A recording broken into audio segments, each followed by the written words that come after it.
What's going on, guys? Welcome back to Get Growing. Today, we're going to be getting rid of our corn.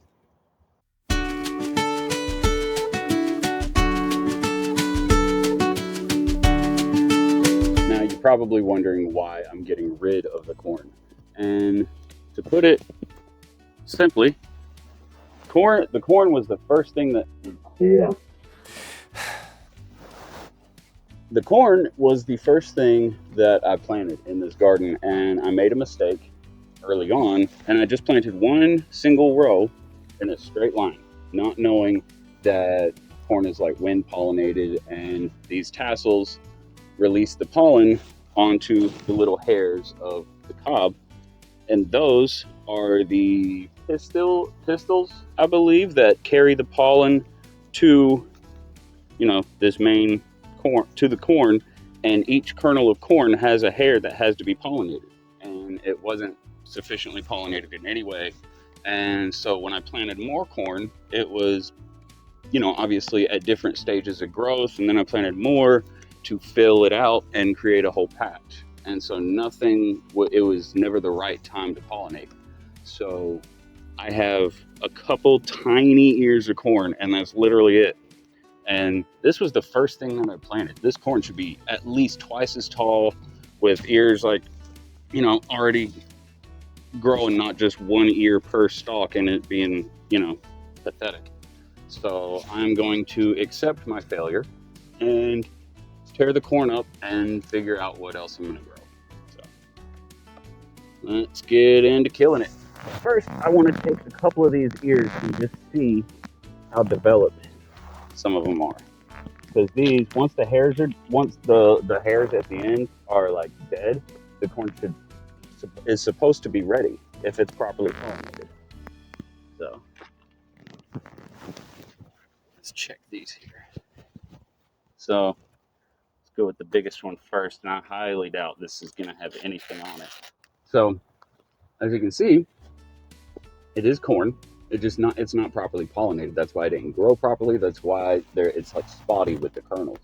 It's not covered in kernels. But the corn that is here, let's give it a try, because I did grow it. I don't want to waste it, especially if it tastes good.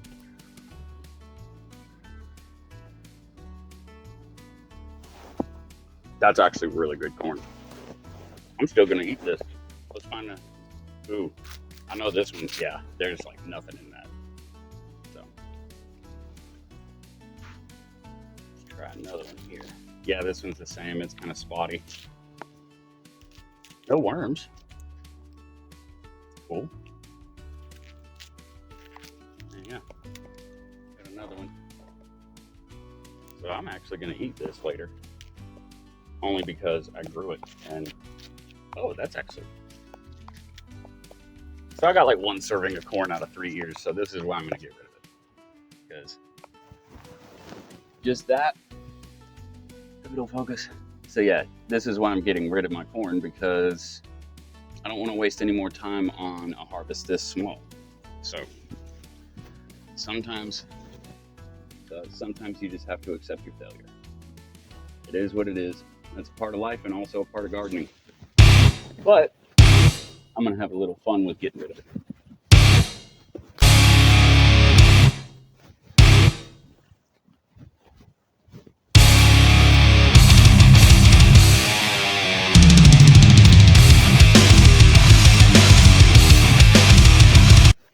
That was fun.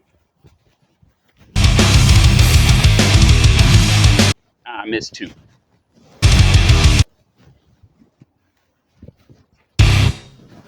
That was painful, but necessary. And this also gives me a chance to add some of my compost to this, because I didn't really treat this soil with the corn like I did the rest of the garden, mainly because this was the very first thing that I planted before I even thought about tilling the garden.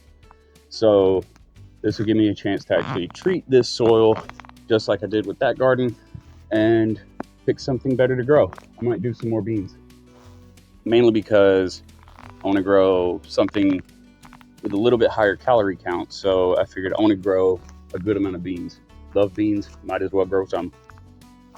And since this corn was the very first thing I planted before I even thought about tilling up the garden, I didn't necessarily know how to treat the soil or prepare it or anything like that. So that's probably another factor as to why the corn hasn't done well.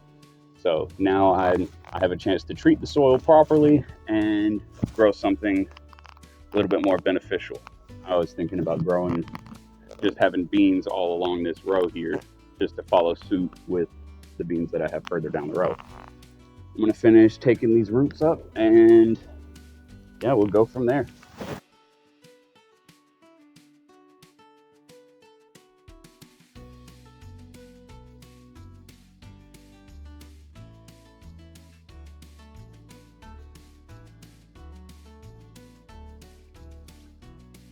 This is precisely why I'm glad I didn't use this garden fabric for the rest of my garden. The weeds just grow into it. It doesn't do anything but annoy you.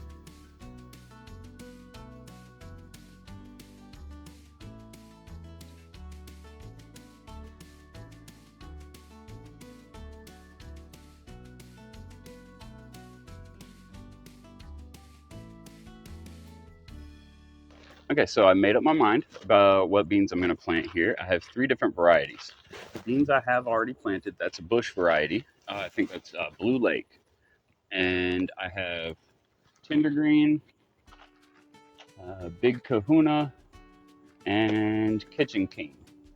Now, I've never grown beans before. That's why I chose different varieties. I want to see how they grow, how the taste varies, and which one I favor the most. And then I'll pick from those 3 which one I'm going to grow next season in a full row. So let's go ahead and get the soil tilled up and ready for sowing, because unlike what I usually do and start the seedlings indoors or at least in those little cups, I'm going to sow these directly and see how that works out, because I've never done that before. So let's go ahead and try it.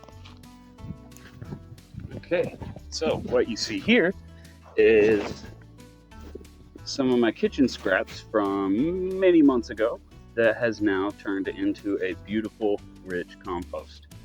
This is what I'm going to add to the soil, and then I'm going to till it in. It's just going to add some nutrients into there and make sure that I got all the nutrients I need.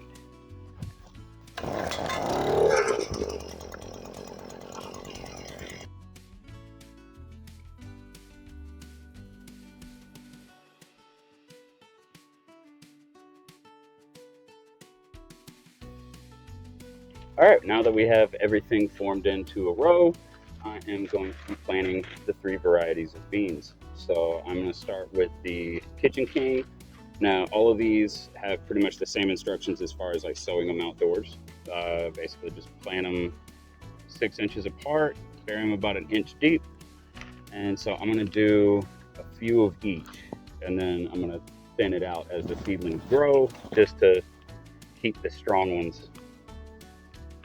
Well, I'm going to do 5, like a little bit closer, and I'll thin it from there. Like I'll see which ones make it, which ones don't.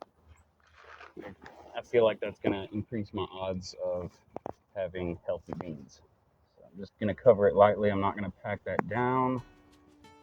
Just want some loose soil to fall over top of it. Okay, so I have Garden King at the front. I'm also doing this so I can go back to the video later and remember which is which. And for the second one, I'm going to do Tender Green. Got some pieces of mulch in the way here. Yeah, I wasn't even gonna bother trying to get all the mulch out, just because that was gonna be an act of Congress in itself. We'll see if that's a mistake in the long run, but we'll find out. Okay, that is Tender Green, and the last one, Big Kahuna. There we go. We got all of them planted. Now let's get everything watered.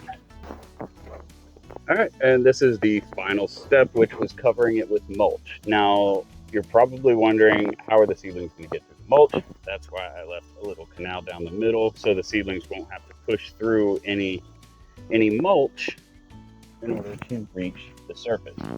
So I did cover the row with mulch, except for the center, just so that way the seedlings aren't having to push through any extra material before they break the surface.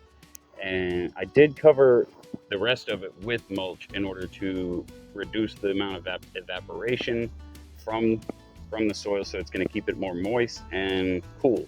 So because right now, if you can't tell from the sweat on me or in my shirt, it's about 90 degrees right now. So I wanted to make sure that before I planted these seeds that I was going to be able to cover it with mulch first. That's one thing, like go extra thick with the mulch if you're in an extremely hot environment. That's your roots are going to thank you. All right, so I hope you guys enjoyed today's video. I know I did. I'm happy that I finally got around to getting rid of the corn. That was something I've been meaning to do for a while. It was painful to do it because I spent time on it. But sometimes that's the way gardening goes. Sometimes you have to know when to just start over. The harvest wasn't going to be worth any more time invested into it, so I uprooted it and planted something that I'm going to get more benefit out of. Sometimes we have to do that, cut some bad stuff out of our life and bring some more good in. So I guess I will leave you guys with that. Make sure you guys like, comment, and subscribe to my channel. Subscribing is free. Just do it. Do it.